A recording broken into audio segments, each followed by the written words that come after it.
जय हिंद। आपका स्वागत है आपके अपने YouTube चैनल बिनौटी टीचिंग सेंटर में। तो आज हम लोग उपस्थित हैं अपने केमिस्ट्री के दूसरे क्लास में।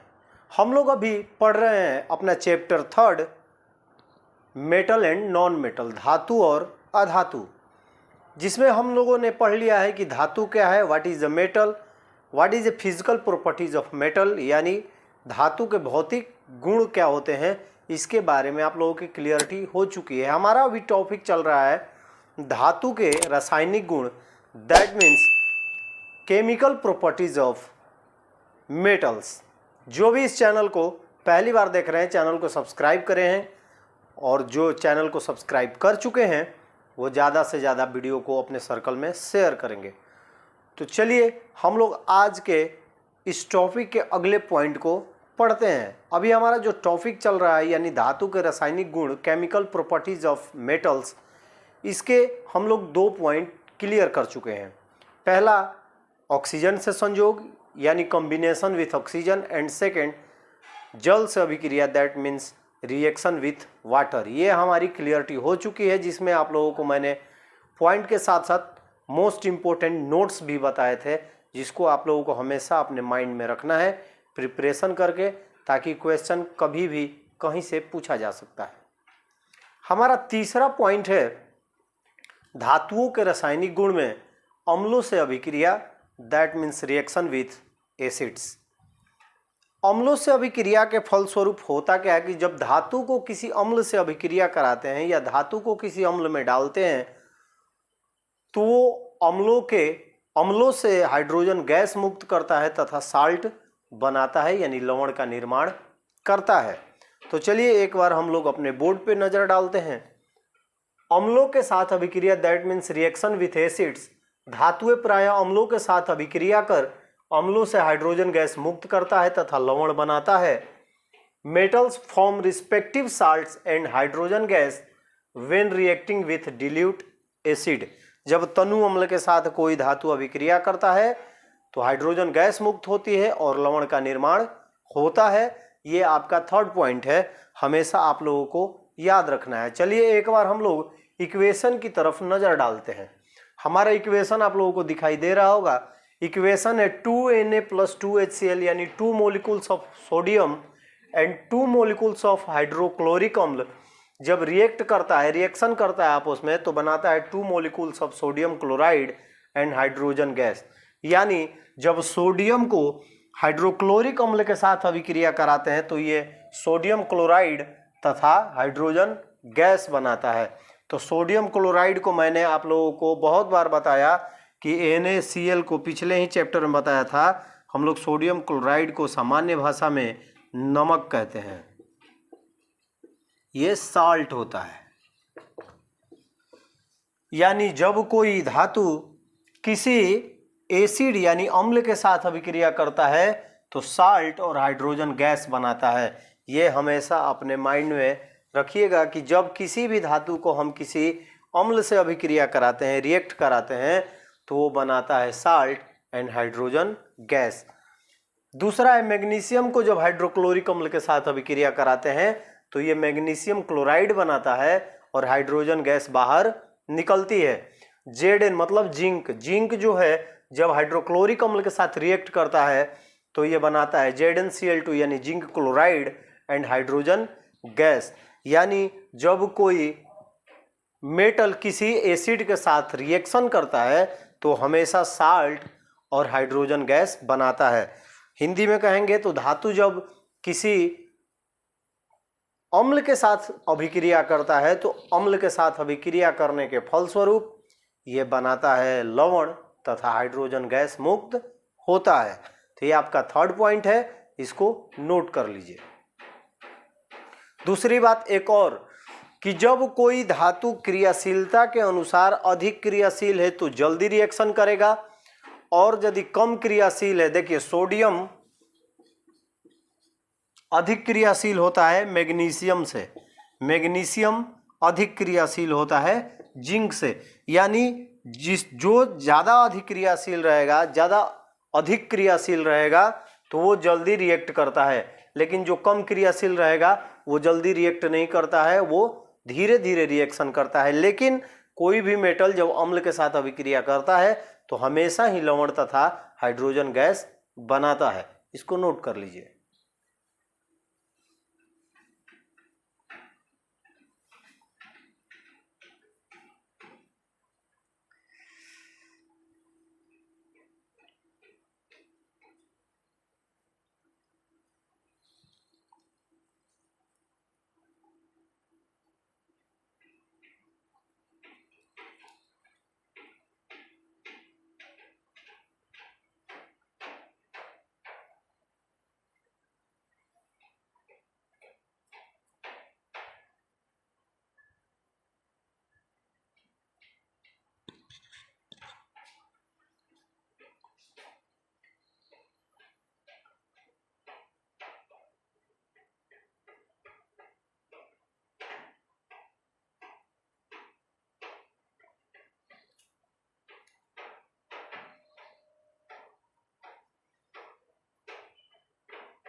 जैसा कि हम लोग पढ़ रहे हैं अभी धातु के रासायनिक गुण, that means chemical properties of the metal, जिसमें हमारे 3 पॉइंट क्लियर हो चुके हैं। पहला ऑक्सीजन से संयोग, दूसरा जल से अभिक्रिया, तीसरा अम्लों से अभिक्रिया। ये 3 पॉइंट आप लोगों को मैंने पढ़ा दिया है। उम्मीद है आप लोगों को अच्छी तरह से समझ में भी आ गया होगा। अब चलिए हम देखते हैं अपना चौथा पॉइंट कि जब धातुओं के अन्य लवण विलयनों के साथ अभिक्रिया करता है तो उसमें वो किस प्रकार रिएक्ट करता है। यानी कोई धातु जब किसी धात्विक लवणीय विलयन से अभिक्रिया करता है, that means metallic salt solution से रिएक्शन करता है, तो उसका किस प्रकार से प्रोडक्ट निकलता है या वो किस प्रकार से उसके साथ मैनर्स दिखाता है, व्यवहार दिखाता है। तो जब किसी भी धातु को किसी धात्विक लवणीय विलयन के साथ अभिक्रिया कराते हैं तो अधिक क्रियाशील धातु अपने से कम क्रियाशील धातु को उस लवण के विलयन से अलग कर देता है। यानी जब कोई कमजोर, मान के चलिए कि कोई कमजोर है और कोई बलवान है, तो बलवान कमजोर को क्या कर देगा, या तो वहां से भगा देता है, नहीं तो उसको मार देगा। तो क्या होता है, वैसे ही होता है कि अधिक क्रियाशील धातु यानी बलवान जो धातु होती है वो अपने से कमजोर धातु को उस लवण के विलयन से बाहर निकाल देता है, फेंक देता है। इसीलिए कहता हूँ क्लास में जो भी है ना, अपने मजबूत से कभी मत टकराना, बहुत मारेगा सब, भगा देगा सब। तो हमेशा याद रखिएगा कि जब कोई धातु को किसी धात्विक लवणीय विलयन से अभिक्रिया कराया जाता है, यानी धात्विक लवणीय विलयन किसे कहेंगे, वैसा विलयन जो कि धातु के लवणीय हो, धातु के साथ संयोग करके लवण बनाता हो, उसी को, जैसे NaCl, तो वो सोडियम का क्या हो गया, लवणीय विलयन हो गया। NaCl क्या हो गया, सोडियम का लवणीय विलयन। MgCl2 मैग्नीशियम क्लोराइड, ये क्या हो गया, किसी धातु का लवणीय विलयन हो गया। तो दैट मीन्स हमेशा याद रखिएगा कि जब कोई धातु को किसी धात्विक लवणीय विलयन के साथ अभिक्रिया कराया जाता है तो मोर रिएक्टिव मेटल जो होता है अपने से लेस रिएक्टिव मेटल को एग्जिट कर देता है, बाहर निकाल देता है। चलिए एक बार बोर्ड पे नजर डालते हैं तो देखते हैं कि धातु की अन्य धातुओं के लवणों के विलयन के साथ अभिक्रिया, दैट मीन्स धातु की अन्य धात्विक लवणीय विलयन के साथ जब अभिक्रिया होती है, reaction of metals with solution of salt of other metals, धातु की अन्य धातुओं के लवणों के विलयन के साथ अभिक्रिया कराने पर अधिक क्रियाशील धातु कम क्रियाशील धातु को लवणों के विलयन से विस्थापित कर देती है। इसे विस्थापन अभिक्रिया भी कहा जाता है। मैंने जब चैप्टर फर्स्ट पढ़ाया था तो याद कीजिए, उसमें मैंने आपको पढ़ाया था डिस्प्लेसमेंट रिएक्शन यानी विस्थापन अभिक्रिया। कम क्रियाशील धातु या कम क्रियाशील तत्व अपने से अधिक क्रियाशील तत्व अपने से कम क्रियाशील तत्व को जब बाहर निकाल देता है तो उसे डिस्प्लेसमेंट रिएक्शन कहा जाता है। That means more reactive elements exit the less reactive elements is called a displacement reaction. मैंने आप लोगों को पहले चैप्टर में पढ़ाया था, देखिए आपके सामने आ गया। कि जब धातु को किसी अन्य धातुओं के लवणीय विलयन के साथ अभिक्रिया कराते हैं तो अधिक क्रियाशील धातु अपने से कम क्रियाशील धातु को उस विलयन से बाहर निकाल देता है। Reaction of metals with the solution of other metal salts is displacement reaction. In this reaction more reactive metals displace the less reactive metal from its salt. देखिए Zn यानी जिंक को जब कॉपर सल्फेट के विलयन में डालते हैं, zinc को जब कॉपर सल्फेट के विलयन में डाला जाता है तो जिंक अधिक क्रियाशील होने के कारण कॉपर को बाहर निकाल देता है और अपने बनाता है जिंक सल्फेट और कॉपर। कारण क्या है? जिंक कॉपर से अधिक क्रियाशील होता है। यही कारण है कि जिंक जो है कॉपर को एग्जिट कर देता है उस विलयन से और खुद उस विलयन के साथ मिलकर बनाता है जिंक सल्फेट और कॉपर को बाहर निकाल देता है। इसका लिख लीजिएगा, नाम लिखना होगा तो कॉपर सल्फेट, इसका जिंक सल्फेट। सेम प्रोसेस दूसरी अभिक्रिया देखते हैं। फेरस यानी लोहे को जब कॉपर सल्फेट के विलयन में डाला जाता है तो अधिक क्रियाशील होने के कारण लोहा कॉपर को विस्थापित कर देता है, डिस्प्लेस कर देता है और खुद बनाता है फेरस सल्फेट और कॉपर बाहर निकल जाता है। एरो देखिए डाउन है, नीचे की ओर, दैट मीन्स ये अवक्षेप बन रहा है। मैंने आपको बताया था ऊपर की ओर गैस, नीचे की ओर अवक्षेप। तो उम्मीद है आप लोगों को ये चौथा पॉइंट भी समझ में आ गया होगा, तो इसको नोट कर लीजिए। उसके बाद आपको एक मोस्ट इंपॉर्टेंट क्वेश्चन कराता हूं।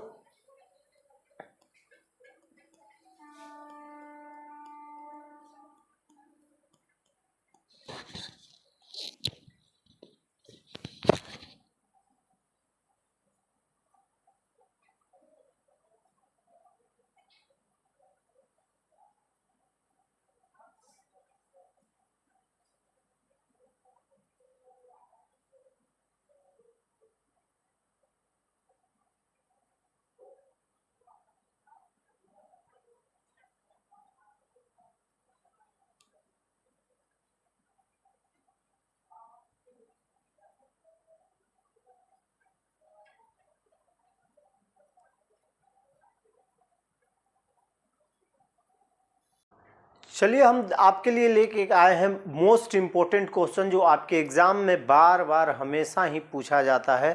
हो सकता है कि जो ये क्वेश्चन है इनके मेटल चेंज हो जाए, लेकिन क्वेश्चन ये हमेशा ही पूछा जाता है। आप लोग अपने किताब को एक बार पलटिएगा, देखिएगा, इस तरह के क्वेश्चन आपको बहुत सारे आपके किताब में मिल जाएंगे। यानी क्या होता है जब लोहे के टुकड़े को कॉपर सल्फेट के विलयन में डाला जाता है, यानी what's happen when a piece of iron put in copper sulphate solution. क्या होता है जब लोहे के टुकड़े को किसी कॉपर सल्फेट के विलयन में डाला जाता है। या क्वेश्चन आपका आ जाएगा कि क्या होता है जब जिंक को या जिंक के टुकड़े को कॉपर सल्फेट के विलयन में डाला जाता है। तो आप लोग सीधा भी मैंने जो पढ़ा है डिस्प्लेसमेंट रिएक्शन, यानी कि फेरस जो है यानी लोहा जो है वो कॉपर से अधिक क्रियाशील होता है, अधिक बलवान होता है। इसकी वजह से जैसे ही लोहे के टुकड़े को हम कॉपर सल्फेट के विलयन में डालते हैं, ये अधिक क्रियाशील होने के कारण ये कॉपर को क्या करता है, डिस्प्लेस कर देता है, विस्थापित कर देता है और खुद फेरस सल्फेट बनाता है। या आपका ऐसा भी क्वेश्चन आ जाता है कि जब लोहे के टुकड़े को कॉपर सल्फेट के विलयन में डालते हैं तो उसका नीला रंग लाल क्यों हो जाता है। इस तरह के क्वेश्चन आपका आ सकता है। तो हमेशा याद रखिएगा, इसका भी आंसर वही होगा कि जब लोहे के टुकड़े को कॉपर सल्फेट के विलयन में डालते हैं तो लोहा अधिक क्रियाशील होने के कारण कॉपर को विस्थापित करता है, जिसकी वजह से उसका नीला जो रंग होता है फेरस सल्फेट बनने पर लाल हो जाता है। चलिए एक बार बोर्ड की तरफ ध्यान देते हैं। क्या होता है जब लोहे के टुकड़े को कॉपर सल्फेट के विलयन में डालते हैं। What's happen when a piece of iron is put in copper sulphate solution. जब लोहे के टुकड़े को कॉपर सल्फेट के विलयन में डालते हैं तो लोहा अधिक क्रियाशील होने के कारण कॉपर को विलयन से विस्थापित कर देता है और फेरस सल्फेट बनाता है तथा विलयन का रंग नीले से लाल हो जाता है। यानी जब आपका कॉपर सल्फेट रहेगा तो उसका रंग जो होगा वो नीला रहेगा, दैट मीन्स ब्लू रहेगा। लेकिन जैसे ही लोहे के टुकड़े को उसमें डालते हैं, लोहा क्या करता है, अधिक क्रियाशील होने के कारण सीधे सल्फेट से अभिक्रिया करता है, रिएक्शन करता है और कॉपर को विस्थापित कर देता है, जिसके कारण से उसका विलयन का रंग जो है वो लाल दिखाई देने लगता है। When a piece of iron is put in copper sulfate solution, iron being more reactive displays copper and forms ferrous sulfate and color of solution change from blue to red। यानी अधिक बलवान, इसमें देखिए जैसे ही फेरस मतलब लोहे के टुकड़े को हम कॉपर सल्फेट के विलयन में डालते हैं, इसका रंग जो है वो ब्लू रहता है। लेकिन जैसे ही ये रिएक्ट करता है, ये रिएक्शन करता है जब कॉपर सल्फेट फेरस के साथ, तो फेरस क्या करता है, मोर रिएक्टिव होने के कारण, अधिक क्रियाशील होने के कारण लेस रिएक्टिव को बाहर निकाल देता है, यानी कॉपर को बाहर निकाल देता है और खुद बनाता है फेरस सल्फेट। फेरस सल्फेट लोहा जो है और उस विलयन का रंग जो होता है वो हो जाता है रेड यानी लाल। तो आपके दो क्वेश्चन इस प्रकार आ सकते हैं कि लोहे के टुकड़े को जब कॉपर सल्फेट में डालते हैं तो उसका नीला रंग लाल क्यों हो जाता है, या क्या होता है जब लोहे के टुकड़े को कॉपर सल्फेट के विलयन में डालते हैं। तो ये आपके मोस्ट इम्पोर्टेंट VVI क्वेश्चन है, इसको आप लोग ध्यान देकर नोट कर लीजिएगा। ये VVI क्वेश्चन है, प्रायः आपके एग्जाम में पूछे जाते हैं। तो आपका केमिकल प्रॉपर्टीज ऑफ मेटल समाप्त हो गया है। इससे जुड़े कुछ क्रियाशीलता श्रेणी के आधार पर मैं आपको एक चार्ट बना के वीडियो में ऐड कर दूंगा, उससे आप लोगों को क्लियरिटी हो जाएगी कौन अधिक क्रियाशील है मेटल और कौन, यानी मोर रिएक्टिव मेटल्स एंड न लेस रिएक्टिव जो मेटल्स होते हैं, उनका एक चार्ट मैं वीडियो के साथ जोड़ दूंगा, उसको आप लोग देख लीजिएगा। चलिए, ये रहा आज का अंतिम क्वेश्चन, इसके बाद आपका चार्ट आएगा, उसको मैं समझा दूंगा। चलिए फिर मिलते हैं, तब तक के लिए आप सभी को जय हिंद। अपना ख्याल रखिएगा, बड़ों का हमेशा ही सम्मान कीजिएगा, इसको नोट कर लीजिए।